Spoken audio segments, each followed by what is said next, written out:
नमस्कार दोस्तों, जय हिंद। स्वागत है आप सभी का यूपी रेगुलर क्लासेस के इस ऑनलाइन प्लेटफॉर्म पे। और जैसा कि आपको पता है कि यूपी पीसीएस आरओ या आरओ परीक्षा के संबंध में जो अभ्यास सीरीज चल रही है, जिसपे हम लोग 40,000 एमसीक्यू क्वेश्चंस के माध्यम से पूरे सिलेबस का रिवीजन और 1990 से लेकर 2024 तक के जितने भी लेटेस्ट पैटर्न पे क्वेश्चन पूछे जा चुके हैं उनका एक्सप्लेनेशन कर रहे हैं। आज हमारी क्लास है हिस्ट्री की। हिस्ट्री में भी एंशियन हिस्ट्री की, और एंशियन हिस्ट्री में भी ये क्लास नंबर है 9। इसके पहले 8 क्लासेस एंशियन हिस्ट्री प्राचीन भारत की हो चुकी हैं। ना देखा हो देख लेना, सभी के प्लेलिस्ट बनी हुई है। ठीक है, तो पिछले टर्न पे हम लोगों ने देखा था कि गुप्त वंश हम लोग कर रहे थे। ठीक है, गुप्त वंश में आज क्वेश्चन थोड़े हैं और एक्सप्लेनेशन ज़्यादा है, मतलब थ्योरिकल पार्ट थोड़ा सा ज़्यादा है, क्योंकि वो चीज़ें इंपॉर्टेंट है। इस वजह से थोड़ा सा नोट डाउन कर लेना है। अगर आती है चीज़ें अच्छी बात है, नहीं आती हैं तो नोट डाउन कर लेना है, क्योंकि इंपॉर्टेंट है। और आज जो चीज़ें होंगी करवाऊंगा तो वो चीज़ें आपको डायरेक्टली बुक में नहीं मिलने वाली। मतलब जब आप ठीक ठाक अच्छे बेहतरीन लेवल की बुक पढ़ोगे उसमें हो सकता है संकलित मिल जाए, लेकिन एग्जैक्टली एक बुक में संकलन मिलेगा नहीं। ठीक है, इस वजह से फैक्ट काफ़ी है, तो अच्छे से देखना है। चलिए, और गुप्त काल में इस बार आरओ में कैसे क्वेश्चन आए थे वो क्वेश्चन भी है, और उसको भी काफ़ी डिटेल में देखेंगे। ठीक है, तो चलिए शुरुआत करते हैं सेशन की। उससे पहले चैनल पर नए हैं सब्सक्राइब, वीडियो को लाइक और शेयर जरूर कर देना। ठीक, तो एंशियन हिस्ट्री की क्लास 9 का पहला प्रश्न आपके स्क्रीन पर ये है। बहुत ही अच्छा प्रश्न है। क्या कह रहा है? निम्नलिखित में से कौन बीज गणित के क्षेत्र में अपने योगदान के लिए विशेष रूप से जाना जाता है? बीज गणित, देखिए यहाँ पे इंपॉर्टेंट क्या है कि हमसे बोला है कि बीज गणित के क्षेत्र में, मतलब हमसे गणित नॉर्मली नहीं पूछा है, गणित में भी बीज गणित। तो बीज गणित के क्षेत्र में जो विशेष माने जाते हैं, विशेष योगदान है, वो है भास्कराचार्य का। भास्कराचार्य, ये कभी कभी डायरेक्ट भास्कर लिखा हुआ आ जाता है। ठीक, इनकी पुस्तक पूछी जाती है। इनकी पुस्तक का नाम क्या है? लीलावती। लीलावती, इनकी पुस्तक का नाम क्या है? लीलावती। तो पूछा जाता है लीलावती किस से संबंधित है? तो ये बीज गणित से संबंधित है। ठीक, उसके बाद देखें ब्रह्मगुप्त के बारे में। तो ब्रह्मगुप्त की जो रचनाएं हैं, एक है ब्रह्म सिद्धांतिका। सिद्धांतिका, क्योंकि आपसे रचनाओं से ही क्वेश्चन ज्यादा आ रहे हैं, प्रशासन से और रचनाओं से, साहित्य पोर्शन से। ब्रह्म सिद्धांतिका, और एक है खंड खाद्यक। खंड खाद्यक, ब्रह्म सिद्धांतिका खंड खाद्यक किसका है? ब्रह्मगुप्त का है।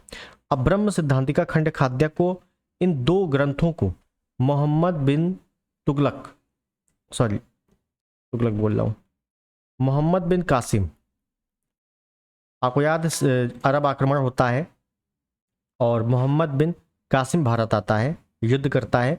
और मोहम्मद बिन कासिम जब भारत से वापस जा रहा होता है तो ब्रह्म सिद्धांतिका खंड खाद्यक अपने साथ ले जाता है। ठीक, आर्यभट्ट, आर्यभट्ट गुप्तकालीन है, और आर्यभट्ट की रचना है आर्यभट्टियम। एक इनकी रचना है क्या? आर्यभट्टियम। अभी डिटेल देखेंगे इनके बारे में, अभी केवल ऐसी बता रहे हैं आर्यभट्टियम है। ठीक है, पृथ्वी गोल है, इन्होंने ही बताया था। सबसे पहले पृथ्वी अपने अक्ष पर घूर्णन करती है, इन्होंने ही बताया था। और जब घूर्णन करती है अपने अक्ष पे, उसी से दिन रात होते हैं, तो वो भी इन्होंने ही बताया था। चंद्र ग्रहण, सूर्य ग्रहण के बारे में भी आर्यभट्ट ने बताया था। दशमलव प्रणाली के बारे में भी आर्यभट्ट ने बताया था। ठीक है, तो ये सभी आर्यभट्ट ने बताए थे, तो ध्यान रखना है, ओरली जितना बोला। अभी लिखेंगे, कोई दिक्कत नहीं है। आगे चलते हैं अगले प्रश्न में। मोस्ट इंपॉर्टेंट प्रश्न है, इंपॉर्टेंट प्रश्न है। क्या है? कालिदास द्वारा रचित मालविकाग्निमित्रम नाटक का नायक था। अब कालिदास की जितनी भी रचनाएं हैं, यहां से प्रश्न आते हैं। उन रचनाओं में उल्लेख क्या क्या है, वहां से प्रश्न आते हैं। ठीक है, तो अब थोड़ा ध्यान से देखना है, क्योंकि यहां से आपको प्रश्न स्टैटिक वाले भी मिलेंगे। जो आपको प्रश्न लगता है कि ये स्टैटिक वाले हैं, अलग से आते हैं, तो वो भी आपको इसी में मिलेंगे, समझिए। तो अब हम लोग शुरुआत करते हैं, ठीक, कायदे से। देखिए, मैंने एक पेज लिया है और इसी पे हम लोग देखेंगे। एक प्रकार से गुप्तकालीन साहित्य, क्या देख रहे हैं? गुप्तकालीन साहित्य, और अच्छे से नोट करना। तो सबसे पहले हम देखें कालिदास के बारे में। कालिदास के बारे में क्या देख लेंगे? तो कालिदास के बारे में यह देखना है कि कालिदास को भारत का शेक्सपियर कहा जाता है। भारत का शेक्सपियर कहा जाता है। पहली चीज तो यही याद रखना है कि भारत का शेक्सपियर किसे कहते हैं? कालिदास को कहते हैं। भारत का नेपोलियन किसे कहते हैं? समुद्रगुप्त को कहते हैं। ये सभी चीजें बता चुका था मैं पहले। ठीक है, कालिदास प्रारंभ में काफी मूर्ख हैं, अनपढ़ हैं। ठीक, मतलब कुल मिला के जितना इन्होंने योगदान दिया है, शुरुआत में इनके पास उतनी बुद्धि नहीं थी। ठीक है, तो इनकी भी काफी लंबी कहानी है, कैसे इनको ज्ञान प्राप्त होता है कालिदास को, वगैरह वगैरह। इनका जो जन्म होता है ये उत्तराखंड में होता है, लेकिन निवास स्थान की जो जानकारी, जो उल्लेख मिलता है वो बिहार में मिलता है। वो इंपॉर्टेंट नहीं है, केवल इतना याद रखो। ठीक है, कालिदास की पत्नी का नाम क्या है? विद्योत्तमा। कालिदास की पत्नी का नाम क्या है? विद्योत्तमा। उसके बाद ध्यान रखना है कि कालिदास की कुल 7 रचनाएं हैं। कुल रचनाएं कितनी हैं? 7 रचनाएं हैं। इन 7 रचनाओं में 3 इनके नाटक हैं, 2 महाकाव्य हैं और 2 काव्य हैं। समझना है, 3 नाटक हैं, 2 महाकाव्य हैं और 2 काव्य हैं। आपसे ये नहीं पूछा जाता कि कौन सा नाटक है, कौन सा महाकाव्य है, लेकिन यहां से डिटेलिंग पूछी जाती है। कैसे? देखिए, तो पहली बात तो हम लोग देख ले 3 नाटक। समझना है यहां पे अच्छे से, कालिदास के 3 नाटक कौन कौन से हैं देखना।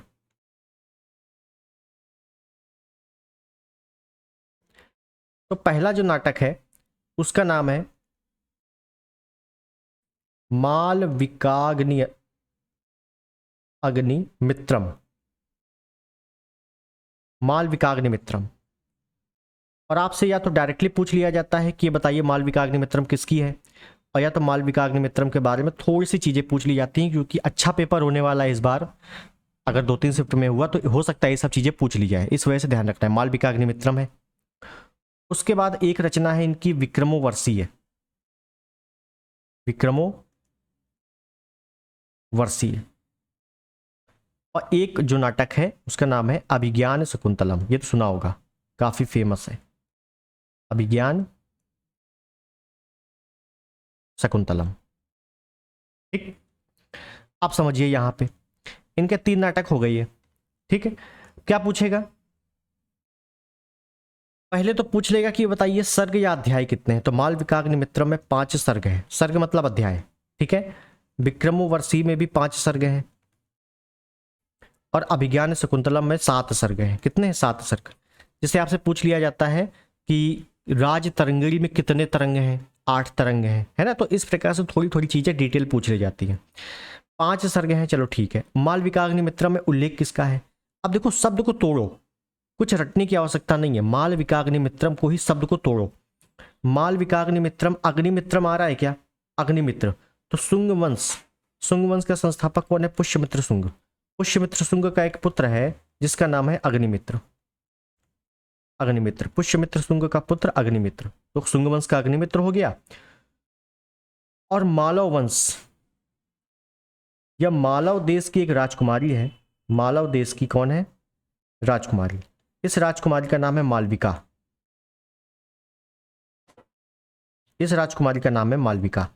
तो मालव हो गया और अग्निमित्र हो गया, तभी बन गया है मालविकाग्निमित्रम। तो शुंग वंश का शासक अग्निमित्र और मालव देश की राजकुमारी मालविका के मध्य प्रेम प्रसंग का वर्णन किया गया है। बस क्लियर हो गई इतनी चीजें। आगे देखो, विक्रमोर्वशीय में कुछ नहीं है, हेमकूट पर्वत का वर्णन किया गया है। हेमकूट पर्वत का वर्णन।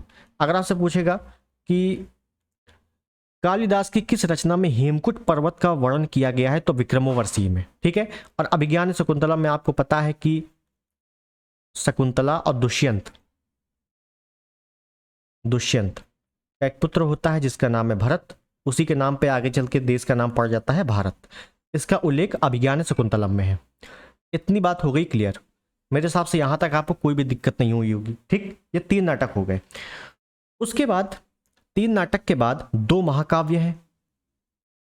2 महाकाव्य हैं, कौन कौन से हैं? तो एक तो है कुमार संभवम, ये भी सुना होगा, कुमार संभवम। और एक है रघुवंशम। और रघुवंशम वाला अभी हाल ही में किसी एग्जाम में पूछा गया था प्रश्न। ठीक है, तो देखिए, कुमार संभवम में 17 सर्ग हैं। सर्ग मतलब अध्याय, 17 सर्ग हैं। और रघुवंशम में 19 सर्ग हैं। कितने हैं? 19 सर्ग। ठीक है, कुमार संभवम में है क्या? तो भगवान शिव और पार्वती, माता पार्वती है, भगवान शिव माता पार्वती के प्रेम विवाह का वर्णन किया गया है। अब प्रेम विवाह के बाद क्या होता है कि पुत्र कार्तिकेय का जन्म होता है। कार्तिकेय, तो कार्तिकेय के जन्म का वर्णन है, कार्तिकेय के जन्म का वर्णन है। अब भगवान शिव कहाँ रहते हैं? कैलाश पर्वत पे, हिमालय वाले क्षेत्र में, तो हिमालय पर्वत का वर्णन है।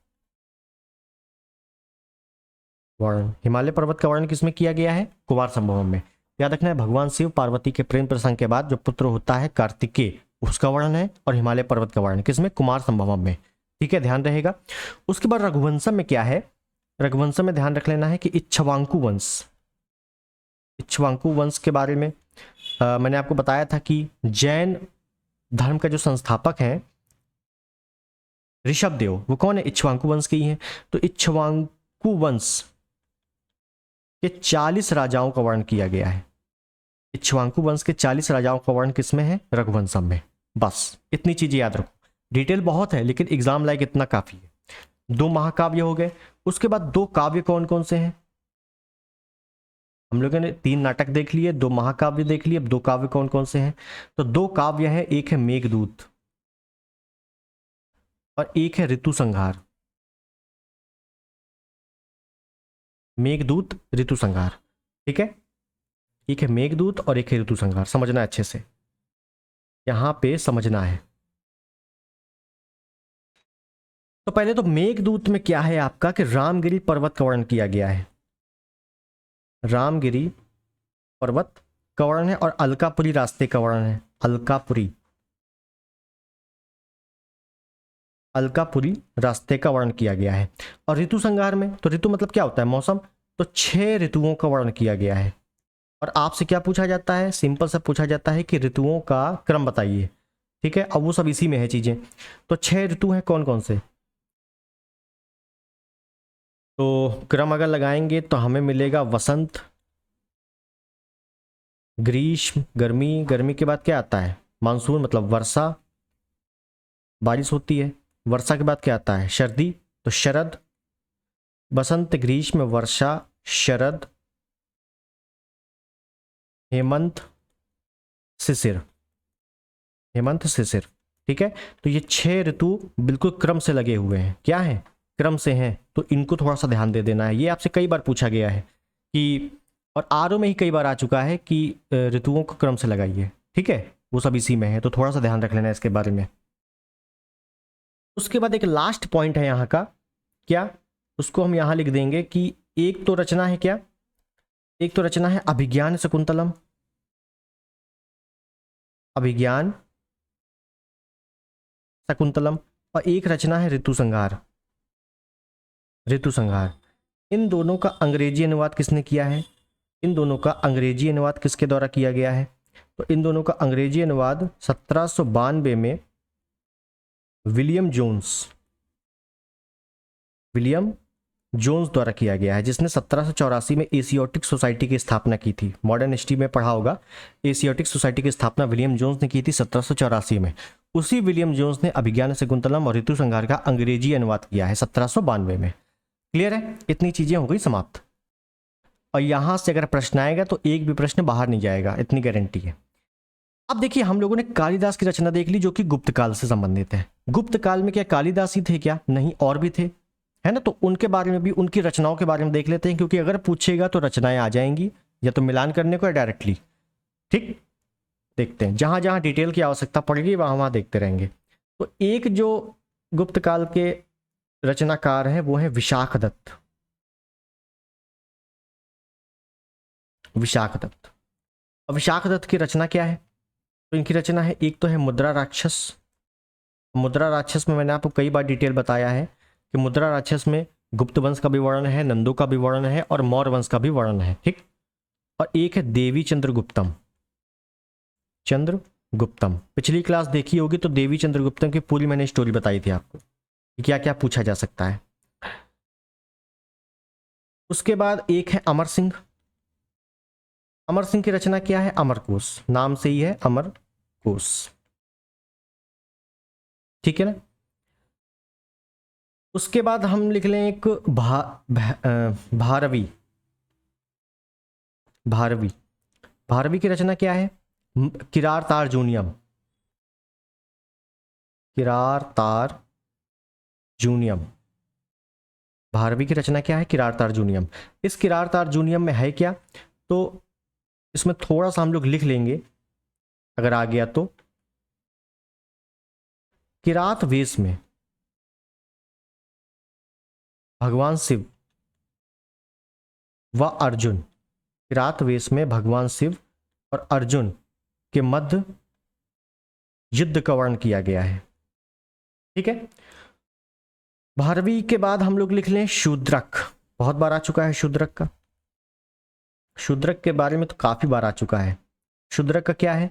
मृच्छकटिकम, मृच्छकटिकम। मृच्छकटिकम का अर्थ पूछा जाता है कि इस शब्द का शाब्दिक अर्थ क्या है, तो याद रखना है मिट्टी की गाड़ी। बहुत बार आया है मिट्टी की गाड़ी। इसमें है क्या मृच्छकटिकम में? तो एक धनी व्यापारी है, धनी व्यापारी, और एक गणिका की पुत्री है, गणिका की पुत्री। एक है धनी, देखो लिख लेना है, मैं पूरा ही लिख रहा हूं। एक है धनी व्यापारी और एक है गणिका की पुत्री। गणिका मतलब प्रोस्टिट्यूट, ठीक है ना। इसकी पुत्री और गणिका की पुत्री और धनी व्यापारी के मध्य प्रेम प्रसंग का वर्णन किया गया है, प्रेम प्रसंग का वर्णन किया गया है किसमें? मृच्छकटिकम में। क्लियर? इतनी बात हो गई क्लियर। आगे थोड़ा सा देख ले, आगे थोड़ा सा देख ले तो एक नाम मिलता है हमें दंडी। दंडी की रचना डायरेक्टली पूछी जाती है। क्या है दंडी की रचना? तो एक तो रचना है इनकी 10 कुमार चरित। 10 कुमार चरित किसकी है? दंडी की है। एक है अवंती सुंदरी, अवंती सुंदरी, ठीक। और एक है इनकी काव्यदर्श, काव्यदर्श, ठीक है, ध्यान रखना है। उसके बाद इंपॉर्टेंट विष्णु शर्मा के बारे में सुना होगा। विष्णु शर्मा, विष्णु शर्मा की रचना क्या है? पंचतंत्र, पंचतंत्र है। और यहां पे इंपॉर्टेंट ये पूछा जाता है पंचतंत्र के बारे में, सर्वाधिक भाषाओं में उल्लेख किया गया है। ऐसा कौन सा ग्रंथ है जिसका उल्लेख सर्वाधिक भाषाओं में किया गया है? सर्वाधिक भाषाओं में अनुवाद, तो पंचतंत्र का, ठीक है। सर्वाधिक टीकाएं लिखी गई हैं, टीकाएं मतलब व्याख्या किए गए हैं। और हाँ, इतना ही ध्यान रखो, ठीक है। अगला चलते हैं तो एक हमें नाम मिलता है फाहियान, जो कि चंद्रगुप्त द्वितीय के शासनकाल में आता है। फाहियान 399 से 414 तक रुकता है। और फाहियान की रचना क्या है? फोको की, ये तो सुना ही होगा, फोको की, ठीक है। एक है, एक नाम मिलता है सिद्धसेन, सिद्धसेन। और सिद्धसेन की रचना क्या है? सिद्धसेन की रचना भी कई बार आ चुकी है, न्याय अवतार, न्यायावतार, न्याय अवतार या न्यायावतार, ठीक है। तो ध्यान रखना इसके बारे में भी। तो ये कुछ हम लोगों ने रचनाओं के बारे में देखा है जो अक्सर पूछी जाती एग्जाम में। घटना चक्र लगाओगे तो उसमें हो सकता है आपको इतनी मिल जाए, लेकिन मैंने आपको इतनी करवा दी है तो आराम से इसको थोड़ा सा नोट डाउन कर लेना है। डिटेल जो लिखवाया है उसको अच्छे से रट लेना है, ठीक है, क्योंकि इंसेंट में आता है तो इतना ही आता है। आगे चलते हैं अगले प्रश्न में। भारत का निम्नलिखित में से कौन सा भाग समुद्रगुप्त के साम्राज्य में नहीं था? तो समुद्रगुप्त के साम्राज्य में कश्मीर वाला क्षेत्र नहीं है, समुद्रगुप्त के साम्राज्य में कश्मीर वाला क्षेत्र नहीं है, बाकी सभी कुछ है। अब पिछले टर्न पे समुद्रगुप्त के बारे में काफी चर्चाएं हुई थी। क्या समुद्रगुप्त का दरबारी कवि कौन है? हरिसेन। समुद्रगुप्त का दरबारी कवि हरसेन। हरसेन ने क्या किया है? प्रयाग प्रशस्ति की रचना की है, प्रयाग प्रशस्ति। भाषा क्या है? संस्कृत है। शैली क्या है? चंपू शैली है। लिपि क्या है? ब्राह्मी है।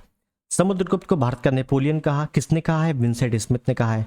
समुद्रगुप्त की उपाधियां हैं धर्म प्रचार बंधु है, ठीक है, लिच्छवी दौहित्र भी कहा जाता है।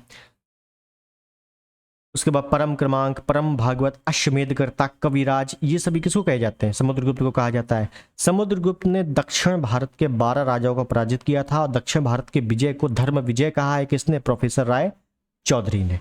ठीक है ना, काफी सारी डिटेल पिछले में हो गई थी। आगे चलते हैं अगले प्रश्न में। भाग और बलि थे, तो भाग और बलि क्या है? तो ये एक प्रकार के टैक्स है, समझिएगा, ये एक प्रकार के टैक्स है। तो राजस्व के स्रोत, मतलब गुप्त काल में राजस्व के प्रमुख स्रोत क्या थे? भाग और बलि। अब ये टैक्स वगैरह है, ये क्या है? गुप्त काल प्रशासन से संबंधित है, प्रशासन। तो अब हम लोग देख लेते हैं प्रांतीय प्रशासन और देख लेते हैं थोड़ी सी अर्थव्यवस्था के बारे में, क्योंकि यहां से प्रश्न बनते हैं आपके। ठीक है, तो डायरेक्टली थोड़ी थोड़ी बात कर लेंगे। तो पहले हम लोग बात करें आय का प्रमुख स्रोत क्या है गुप्त काल में? तो वो है भूमि कर। क्या है? भूमि टैक्स लिया जाता था। भूमि टैक्स के प्रमुख 4 प्रकार हैं। भूमि टैक्स लेने के मुख्यतः कितने प्रकार थे? 4 प्रकार थे। एक था भाग, जिसको कहते थे भाग, एक है भोग, एक है उद्रेंग, उद्रेंग, और एक है ऊपरी कर, ऊपरी कर। उद्रेंग वाला बहुत इंपॉर्टेंट है, कई बार आ चुका है। ठीक है, तो 4 थे, इंपॉर्टेंट है। अब समझिए क्या क्या है। भाग का मतलब क्या था? कि भाग मतलब था, जैसे भाग और बलि क्या थे? राजस्व कर थे। तो भाग का मतलब था कि भू राजस्व, जो भू राजस्व दे रहे हो वो कितना दोगे? 1/6, मतलब कुल जितनी भी खेती हुई उसका 1/6। भोग क्या था? भोग ये था कि राजा को, जो राजा होता था, तो राजा को प्रतिदिन दी जाने वाली भेंट, एवरीडे, प्रतिदिन दी जाने वाली भेंट,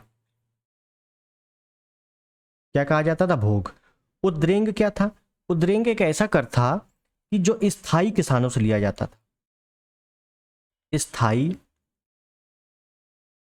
किसानों से लिया जाने वाला टैक्स।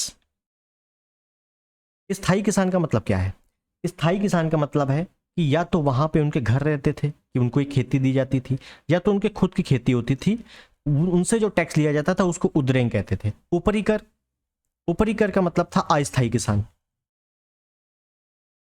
अस्थायी किसानों से लिया जाने वाला टैक्स। अस्थायी किसान का मतलब क्या है? कि जो बड़े बड़े जमींदार हैं वो किसानों को लाते थे, किसानों से काम करवाते थे, वो हो गया अस्थायी किसान। और या किसान ऐसे हैं जो खेती लेते थे किराए पर और फिर उसमें अनाज उगाते थे, तो वो स्थायी तो हुए नहीं क्योंकि उनकी तो खेती है नहीं। तो इस वजह से वो टैक्स देते थे, उनको ऊपरी कर कहा जाता था उस टैक्स को। लेकिन जिसकी पर्सनल भूमि है, स्थायी है, तो उनको उद्रेंग टैक्स दिया जाता था, मतलब उद्रेंग टैक्स वो देते थे। भोग, भाग, ठीक है ना। तो भाग, भोग, उद्रेंग, ऊपरी के 4 प्रमुख भूमि कर हैं, ध्यान रख लेना इसके बारे में। और भी तमाम तरीके के टैक्स हैं, जैसे एक है भूतोवाद प्रत्यय कर, वो आयात निर्यात पर लिया जाने वाला टैक्स है, भूतोवाद प्रत्यय कर, है ना। तो ये इंपॉर्टेंट है, इसको ध्यान रखो। अब भूमि की बात हो गई है तो भूमि में थोड़ी चीजें और देख ले हम लोग। क्या देख लें? ये तो भूमि के टैक्स की बात कर लिए ना, गुप्तकालीन भूमि के बारे में देख ले। तो देखिए, अमरकोश एक रचना है अमर सिंह की। इस अमरकोश में 12 प्रकार की भूमियों का उल्लेख मिलता है। 12 प्रकार की भूमि है, जिसमें से हम लोग थोड़ी सी प्रमुख भूमियों के बारे में देख लेंगे। जैसे एक भूमि है जिसको कहते थे खिल, कहीं कहीं खिल है, कहीं कहीं खिल्ल मिल जाएगा, ठीक है। एक है आप्रहत, एक है आदेव मात्रक, आदेव मात्रक, एक है देव मात्रक, एक है आदेव मात्रक, एक है उर्वरा, एक है ऊसर, एक है सरकरा। क्या है? सरकरा। तो ये कुछ प्रमुख भूमियां हैं जो इंपॉर्टेंट है। अब देखिए इनके बारे में। हिल क्या था? तो मतलब जहां खेती की जाती थी बिना जुताई किए,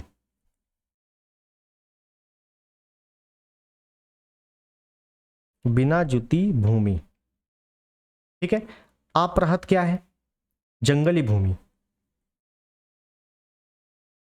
जंगली भूमि मतलब इसमें भी जुताई भी नहीं की गई है, लेकिन सालों साल जुताई नहीं की है, वो है आपराहत। ठीक। आदेव मात्रक, देव, आदेव मतलब नेगेटिव जा रहा है, ऐसी भूमि जिसमें वर्षा नहीं होती थी, मतलब बिना वर्षा के की जाने वाली खेती, ऐसा समझो। मतलब कहने का, अब जब वर्षा नहीं होगी तो पानी नहीं आएगा तो सिंचाई नहीं होगी, तो बिना वर्षा के, तो भाई बिना पानी के कैसे होती थी खेती? तो जो पानी होता था उसको कृत्रिम तरीके से लाया जाता था, तालाबों से, कुओं से, जो भी था, तो कृत्रिम तरीके से। अब वर्षा होगी तो वो प्राकृतिक हो गई ना, तो आदेव मात्रक मतलब हम इसको लिख दें कि बिना वर्षा की खेती की जाने वाली भूमि। मौर्य काल में भी कई प्रकार की भूमियों की बात की थी हम लोगों ने। उर्वरा क्या है? तो उपजाऊ भूमि मतलब उर्वरा है, ये तो बिल्कुल ही पता होगा, कृषि वाले में ही पता होगा। कृषि वाले में ऊसर क्या है, उर्वरा क्या है, सब पढ़ाई होगा। ठीक है। तो क्या हो गई? उपजाऊ भूमि, उपजाऊ भूमि। ऊसर क्या है? ऊसर होता है बंजर होता है, तो क्या होता है? बंजर भूमि, बंजर भूमि ऊसर कहते थे। सरकरा, कंकरीली भूमि, जो कंकरीली भूमि, कंकरीली भूमि होती थी उसको सरकरा कहा जाता था। ठीक है, तो इतनी बात हो गई क्लियर। तो भूमि के बारे में हम लोगों ने थोड़ी बहुत चर्चा कर ली। आगे देखते हैं अगला प्रश्न क्या कह रहा है। निम्नलिखित में से कौन उद्रंग कर चुकाते थे? देखो उद्रेंग, देखो भाग, भूमि, उद्रेंग, ऊपरी कर, ये 4 कर बताया मैंने। तो उद्रेंग के बारे में पूछा है, उद्रंग आ जाएगा, उद्रेंग आ जाएगा, कुछ भी आ जाएगा। स्थायी किसानों से लिया जाने वाला कर, स्थायी किसान, तो बस किसान दिया हुआ है, कोई दिक्कत नहीं, option C is the right. ठीक है, आगे चलते हैं अगला प्रश्न। गुप्त स्वर्ण मुद्रा को कहा जाता था। देखिए गुप्त काल में 2 ही प्रकार की मुद्रा चलती हैं, समझिएगा। गुप्त काल में 2 ही प्रकार की मुद्रा चली, एक है सोना और एक है चांदी। अब आपसे पूछ क्या लेगा? ये पूछेगा कि गुप्तकालीन मुद्राएं किस वंश की मुद्रा की नकल थी? तो याद रखना है, नकल किसकी थी? कुषाणों की। क्यों कुषाणों की ही? क्यों? क्योंकि गुप्त कौन थे? ये कुषाणों के सामंत ही तो थे। गुप्त कौन थे? कुषाणों के सामंत। पिछले टर्म में बताया था कि गुप्त कौन थे? कुषाणों के सामंत थे। कुषाणों के बाद गुप्त आए थे।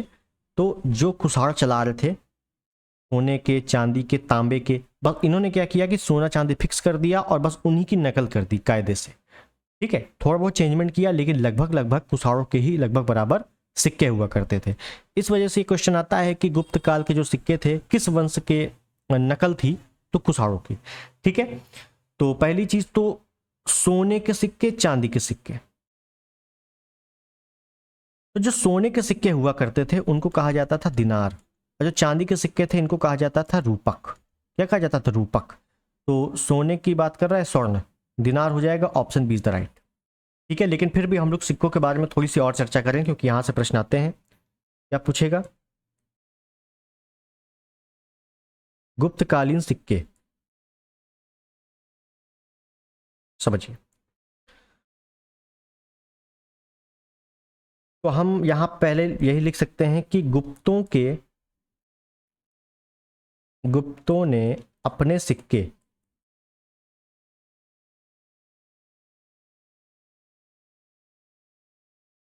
कुषाणों की नकल पर चलाए,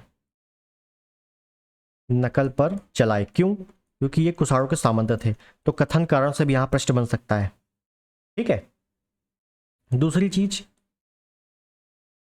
सोने के सर्वाधिक सिक्के जारी किए, सर्वाधिक सिक्के। तो पूछेगा कि सोने के सर्वाधिक सिक्के किसने जारी किए? गुप्तों ने जारी किए थे। ठीक है, अब गुप्तों ने जारी किए थे तो इनके 2 प्रकार के सिक्के थे, 2 प्रकार के सिक्के थे। एक सोने के सिक्के, एक चांदी के सिक्के। तो जो सोने के सिक्के थे इनको दिनार कहा जाता था, और जो चांदी के सिक्के थे इनको रूपक कहा जाता था। क्या कहा जाता था? रूपक कहा जाता था। ठीक है, उसके बाद एक पॉइंट लिख लेना है लास्ट में कि गुप्तकालीन सिक्कों के ढेर, गुप्तकालीन सिक्कों का ढेर कहाँ से मिला है? ढेर तो ये मिलता है बयाना, बयाना भरतपुर। बयाना भरतपुर से गुप्तकालीन सिक्कों का ढेर मिला था। ठीक है, ये भी कई बार आ चुका है प्रश्न, ध्यान रखना है। आगे चलते हैं अगले प्रश्न में। गुप्त काल में उत्तर भारतीय व्यापार निम्नलिखित में से किस बंदरगाह से संचालित होता था? तो जो प्रमुख बंदरगाह था वो था ताम्रलिप्ति बंदरगाह। ये था कहाँ? ये था पश्चिम बंगाल में, वर्तमान के पश्चिम बंगाल में ताम्रलिप्ति बंदरगाह था। और ये प्रमुख था क्यों? क्योंकि यहाँ से हम ऊपर चीन भी जा सकते थे, यहाँ से हम नीचे श्रीलंका भी जा सकते थे, और यहाँ से ये क्या कहते थे, इंडोनेशिया, जावा सुमात्रा वाले क्षेत्रों में भी जा सकते थे। इस वजह से Tamralipti option D is the right. ठीक है, चलिए नेक्स्ट। सती प्रथा का प्रथम अभिलेखीय संदर्भ प्राप्त हुआ है। तो सती प्रथा की पहली जानकारी कहाँ से मिलती है? एरण अभिलेख से मिलती है। एरण अभिलेख, पिछले टर्न पे इसके बारे में बात हुई थी। क्या बात हुई थी एरण अभिलेख में? कि ये अभिलेख पहली बात तो किस टाइम पीरियड का है? तो 510 ईस्वी, भानुगुप्त, गुप्त वंश का लगभग अंतिम शासक है भानुगुप्त। तो भानुगुप्त के समय का है। भानुगुप्त के समय में होड़ आक्रमण होता है। होड़ आक्रमण, किस नाम क्या है होड़ आक्रमण का? मिहिर भोज, सॉरी मिहिर कुल, मिहिर कुल। इसको पराजित करने के लिए, मिहिर कुल है कौन? तोरमण का राजा है, सॉरी तोरमण का पुत्र है। एक जो होड़ स्कंदगुप्त के समय में होता है उसका नाम क्या है? तोरमण, और उसी का पुत्र है मिहिरकुल। इसको पराजित करने के लिए भानुगुप्त अपना सेनापति भेजता है जिसका नाम है गोपराज, जाता है मारने के लिए। इसको खत्म भी कर देता है लेकिन ये भी खत्म हो जाता है। तो गोपराज की जो पत्नी होती है वो कर देती है सती, अग्नि जौहर। बस इसी का उल्लेख है एरण अभिलेख में। ठीक है, तो एरण अभिलेख में और क्या है? समुद्रगुप्त, समुद्रगुप्त की पत्नी है दत्त देवी, तो समुद्रगुप्त की पत्नी दत्त देवी का भी उल्लेख है। तो पूछा जाता है कि एरण अभिलेख में कितने शासकों का उल्लेख है? प्रमुखतः 2 शासकों का उल्लेख है, भानुगुप्त और समुद्रगुप्त। भानुगुप्त का उल्लेख इस प्रकार है और समुद्रगुप्त का उल्लेख इस प्रकार है कि समुद्रगुप्त की पत्नी को दत्त देवी बताया गया है। ठीक है, और इसमें यह भी बताया गया है कि समुद्रगुप्त खुश होता है तो कुबेर के समान है, दुखी होता है मतलब रुष्ट होता है तो यमराज के समान है। ठीक, तो ये हो गई चीजें। आगे देखें, शक एवं गुप्त संवतों के बीच लगभग कितना अंतर है? तो शक और गुप्त संवत के मध्य अंतर कितना है? तो संवत कब होता है, गुप्त संवत कब होता है? देखिए, तो शक संवत होता है कनिष्क के शासनकाल में, जब कनिष्क राज्याभिषेक करवाता है 78 ईस्वी, और गुप्त संवत होता है जब चंद्रगुप्त प्रथम शासक बनता है। क्योंकि चंद्रगुप्त प्रथम गुप्त वंश का वास्तविक शासक है और गुप्त वंश का प्रतापी शासक है, इसी वजह से उसका जो राज्याभिषेक होता है 319 ईस्वी में, तो इसको गुप्त संवत माना जाता है। तो इनके बीच अंतर बोला है, अंतर का मतलब है डिफरेंस निकालना है, और 319 78 घटाएंगे तो 1 4 2, हाँ 241 वर्ष। Option B is the right. ठीक है, तो इस टाइप के भी प्रश्न आ जाते हैं अच्छे अच्छे। तो आगे चलते हैं, अगला प्रश्न। कर्णदत्त को किसने सौराष्ट्र का प्रांतपति बनाया था? कर्णदत्त को, तो स्कंदगुप्त का जो सौराष्ट्र का गवर्नर है वो है कर्णदत्त, और स्कंदगुप्त ने ही क्या किया है? सौराष्ट्र में सुदर्शन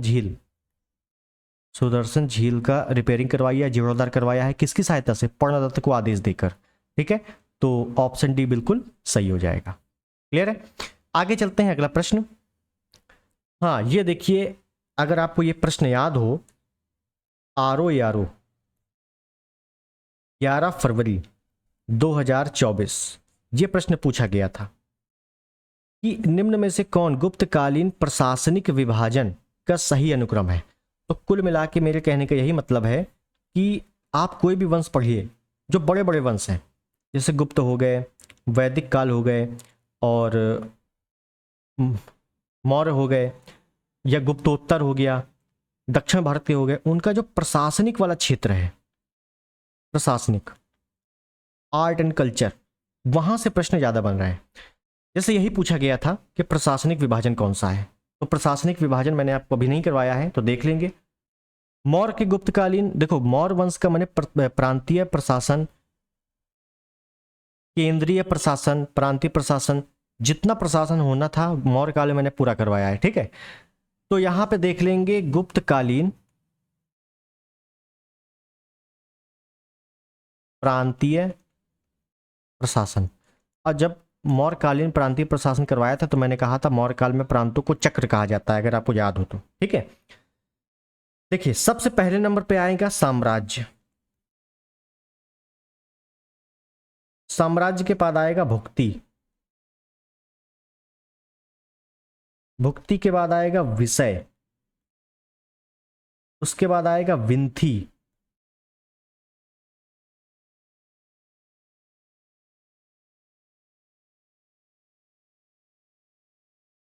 विंथी, विंथी के बाद आएगा पेंट, ठीक है। ये आपको दिख रहा है अच्छे से। साम्राज्य मतलब पूरा देश, भुक्ति मतलब राज्य, विषय मतलब जिला, विंथी मतलब तहसील, और पेंट मतलब ग्राम, सबसे छोटी इकाई पेंट, ठीक है। अब अधिकारी कौन है, तो साम्राज्य का कौन है, महाराजा धीराज मतलब सम्राट, जो मुख्य सम्राट है वही तो हेड होगा। भुक्ति राज का, इसको कहेंगे उपरिक या महाराज, इसका अधिकारी उपरिक या महाराज। विषय को कहेंगे विषयपति, इसका जो अधिकारी है कौन है, विषयपति। और तहसील का, तहसील का भी विषयपति है, इसका भी विषयपति है, ठीक है। और ग्रामीण का मतलब ग्राम का, तो ग्रामीक, दोनों का ग्रामीक। बोलो भाई, इतना है प्रांतीय प्रशासन, ठीक है। और यही हमसे पूछा गया था कि प्रांतीय प्रशासन का सही क्रम कौन सा है, तो कौन सा है, साम्राज्य, भुक्ति, विषय, विंथी, पेट। तो साम्राज्य, भुक्ति, विषय, विंथी, पेट, पेट मतलब ग्राम, इसी को क्या बोलते हैं, पेट। तो ऑप्शन ए बिल्कुल सही था। किसका किसका सही हुआ था ये प्रश्न, जिसने पेपर दिया हो किसका किसका सही हुआ था ये जरूर बताना। तो गुप्त वंश में हम लोगों ने काफी कुछ देख लिया है, पिछले टर्न पे भी देखा था, आज भी देख लिया। अब हम लोग थोड़े से अभिलेखों की बात करते हैं, क्योंकि अगर अभिलेखों से प्रश्न आ गया तो कैसे आएंगे वो भी देखना है, ठीक है। तो अभिलेखों को थोड़ा सा अच्छे से देखिए, ठीक है, नोट करते हुए चलिए। ये सब चीजें आपको हो सकता है डायरेक्टली बुक में ना मिले, ठीक। देखिए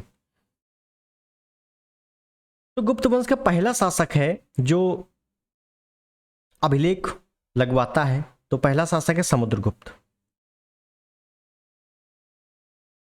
समुद्रगुप्त। कौन सा अभिलेख, प्रयाग प्रशस्ति, इलाहाबाद अभिलेख या प्रयाग अभिलेख, ठीक है। याद रखना है प्रशस्ति लगवाने वाला या अभिलेख लगवाने वाला पहला शासक कौन है, समुद्रगुप्त, प्रयाग प्रशस्ति। अब प्रयाग प्रशस्ति के बारे में हम लोग काफी चीजें देख चुके हैं, ठीक है, कि इसके रचनाकार कौन है, हरिशेण है। इसका उत्कीर्ण कौन है, तिल्ल भट्ट ने उत्कीर्ण किया है इसका, तिल्ल भट्ट रचना की है और ये इन्होंने उत्कीर्ण किया है। तो समुद्रगुप्त के समय में एक तो ये मिलता है, और समुद्रगुप्त की जानकारी एक मिलती है एरण अभिलेख में। समुद्रगुप्त की जानकारी किसमें मिलती है, एक एरण अभिलेख में मिलती है, एरण अभिलेख में, ठीक। किसके किसकी जानकारी है, एक तो समुद्रगुप्त की है और भानुगुप्त की है, भानुगुप्त की। कैसे क्या जानकारी है सब हम लोग देख चुके हैं, ठीक है। उसके बाद बात करें अगर आगे, जो प्रमुख अभिलेख पूछे जाते हैं वो पूछे जाते हैं चंद्रगुप्त द्वितीय के, समझिए। तो पहला हम ले रहे हैं मेहरौली स्तंभलेख, मेहरौली स्तंभलेख। समझना है क्या है मेहरौली स्तंभलेख में। पहली बात तो यह है कहां, तो दिल्ली के कुतुब कॉम्प्लेक्स में है, कुतुब कॉम्प्लेक्स कहां पे है, दिल्ली के कुतुब कॉम्प्लेक्स में है। इसी में क्या है, इसमें चंद्र नामक राजा का उल्लेख मिलता है, चंद्र नामक शब्द का उल्लेख है या राजा का उल्लेख है। और ये चंद्र है कौन, तो चंद्रगुप्त द्वितीय है। चंद्रगुप्त मौर्य नहीं है, चंद्रगुप्त द्वितीय है। क्लियर है। और इसी चंद्र नामक राजा ने विष्णुपद पर्वत पर विष्णु ध्वज की स्थापना की थी। यह भी मेहरौली स्तंभलेख में है। तो कुल मिला के इतना है कि चंद्र नामक राजा का उल्लेख है मेहरौली स्तंभलेख में हजारों बार आ चुका है। उसके बाद देखिए, एक है उदयगिरी गुहाभिलेख। उदयगिरी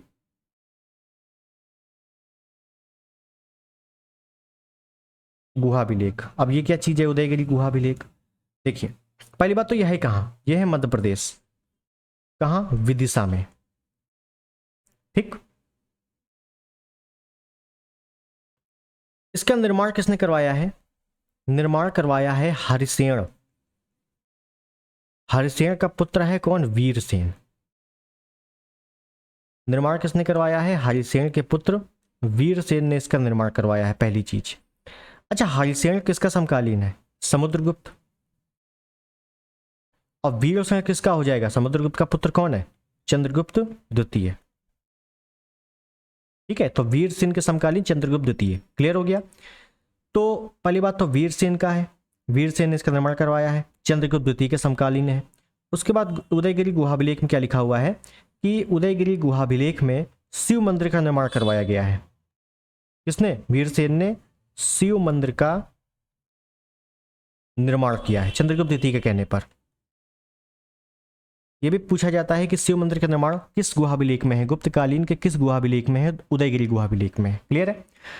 उसके बाद अगर आपसे पूछ ले, ये बताओ जो गुप्त संवत है इसका उल्लेख किस में है? तो मथुरा स्तंभलेख मिलता है एक, चंद्रगुप्त द्वितीय के समकालीन है। और इसमें क्या है कि चंद्रगुप्त प्रथम ने गुप्त संवत चलाया था। गुप्त संवत चलाया, इसकी जानकारी किसमें मिलती है? इसकी जानकारी मिलती है मथुरा स्तंभलेख में। और यह है किसके समय का? चंद्रगुप्त द्वितीय के समय का है। ध्यान रखना है, जानकारी चंद्रगुप्त प्रथम की है लेकिन है किसका? चंद्रगुप्त द्वितीय के समय का है। क्लियर है। उसके बाद मोस्ट इंपॉर्टेंट एक ताम्रपत्राभिलेख है जिसको कहते हैं पूना ताम्रपत्र या ताम्रपत्राभिलेख। बहुत बढ़िया। किसका है? प्रभावती गुप्त का है। प्रभावती गुप्त कौन है? चंद्रगुप्त द्वितीय की पुत्री हैं प्रभावती गुप्त। इसमें क्या जानकारी मिलती है? तो इसमें धरण गोत्र का उल्लेख मिलता है और शकों पर विजय का उल्लेख मिलता है। शकों पर विजय, शकों को पराजित किया था किसने? पहली बार चंद्रगुप्त द्वितीय ने। तो उसका भी उल्लेख पूना ताम्रपत्राभिलेख में है। और फिर आपको पता ही है कि प्रभावती गुप्त का जो विवाह होता है वाकाटक वंश के शासक है रुद्रसेन द्वितीय के साथ हो जाता है। ठीक है। उसके बाद एक पॉइंट अगर मैं लिखूं,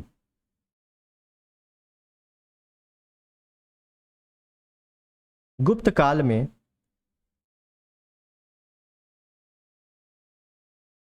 सर्वाधिक अभिलेख लगवाने वाला शासक कौन है? ये सर्वाधिक अभिलेख मिले हैं किसके हैं? तो याद रखना है कुमारगुप्त प्रथम। किसके हैं? कुमारगुप्त प्रथम के हैं। और कुमारगुप्त प्रथम ने ही नालंदा विश्वविद्यालय की स्थापना की है। और नालंदा विश्वविद्यालय को महायान बौद्ध धर्म का ऑक्सफोर्ड कहा जाता है। नालंदा विश्वविद्यालय में एक पुस्तकालय है, लाइब्रेरी जिसको कहते हैं, जिसको धर्मगंज बोला गया है। और उसके 3 भाग है, रत्नरंजक, रत्नसागर, रत्नोदधि। ठीक है। तो हालांकि उतना डिटेल नहीं चलना अपने को। तो अभिलेख देखेंगे कुमारगुप्त प्रथम के केवल। कुमारगुप्त प्रथम के कौन कौन से अभिलेख हैं? तो पहला जो मुझे याद आ रहा है वो है आपका बिलसड अभिलेख। बिलसड अभिलेख। तो बिलसड अभिलेख में क्या है? पहली बात तो यह है कहाँ का? ये यूपी एटा का है, यूपी एटा से प्राप्त हुआ है। और इसमें है क्या? गुप्त वंशावली का उल्लेख है। गुप्त वंशावली की कौन सा शासक किसके बाद आता है, गुप्त वंशावली का उल्लेख है। इंपॉर्टेंट ये है इसमें कि रामगुप्त का उल्लेख नहीं है। रामगुप्त का उल्लेख नहीं है। ठीक है, तो ये एक पिलसट अभिलेख है, याद कर लेना है। उसके बाद जो एक अभिलेख है वो है तुमैन अभिलेख। तुमैन अभिलेख, ये भी आपसे कई बार आ चुका है, तुमैन अभिलेख। इसमें क्या है, तो पहली बात तो ये भी मध्य प्रदेश का है, कुमारगुप्त प्रथम का है। इसमें क्या बोला गया है कि कुमारगुप्त प्रथम को शरदकालीन सूर्य की भांति, सूर्य की तरह शांत बताया गया है, शांत बताया है। सिंपल सा प्रश्न आता है कि कुमारगुप्त प्रथम को शरदकालीन सूर्य की भांति या सूर्य की तरह शांत बताया गया है, किस अभिलेख में? तुमैन अभिलेख में। एक मिलता है मंदसौर अभिलेख, मंदसौर अभिलेख, वो भी कुमारगुप्त प्रथम के ही समकालीन है। कहां से मिलता है, तो यह भी मध्य प्रदेश का है। मंदसौर अभिलेख को ही दसपुर अभिलेख कहा जाता है, दसपुर अभिलेख। और इसी अभिलेख में रेशम मार्ग का उल्लेख है, रेशम मार्ग का उल्लेख। अब कुमारगुप्त प्रथम एक ऐसा शासक है जिसके